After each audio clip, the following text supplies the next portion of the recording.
Voilà la salle de l'Odyssée. De l'autre côté de la route, juste en face, voici le Cidela. Pour l'instant, les deux bâtiments sont simplement voisins, mais dans les prochains mois, ils vont partager beaucoup plus que cela. Le Cidela et l'Odyssée vont en effet produire une partie de leur propre consommation d'électricité. Le principe, la zone de stationnement du Cidela va être couverte d'ombrières photovoltaïques. La même réalisation sur le parking de l'Odyssée est encore à l'étude. Comme le Cidela et l'Odyssée dépendent du même poste de transformation, une large part de l'électricité qui sera produite localement sera consommée sur place. C'est ce que l'on appelle de l'autoconsommation collective. Donc le Cidela va installer des ombrières photovoltaïques sur son parking. L'électricité produite sera d'abord consommée par le Cidela et ensuite les surplus seront revendus aux voisins, donc l'Odyssée et l'aire des gens du voyage. L'investissement réalisé par le Cidela va être rentabilisé de trois manières différentes. D'abord par des économies sur la facture du Cidela.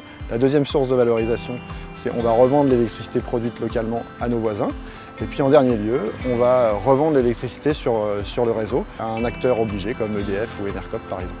Ce qui est intéressant dans l'autoconsommation collective, c'est deux points. Il se trouve que le Cidela, c'est plutôt un bâtiment tertiaire avec des bureaux. Du coup, on consomme la semaine principalement et pas le week-end.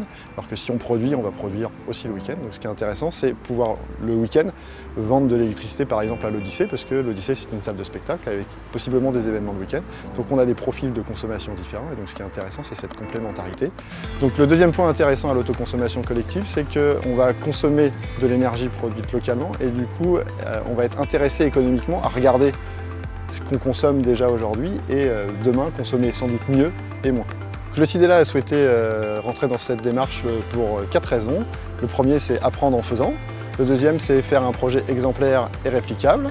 Le troisième, c'est pour partager cette expérience avec les acteurs du territoire via le projet SMILE et avec aussi le régulateur et le gestionnaire de réseau Enedis. Et en dernier lieu, l'objectif, c'est d'être en capacité d'accompagner les territoires de Loire-Atlantique, les EPCI et les communes dans la réalisation de projets équivalents.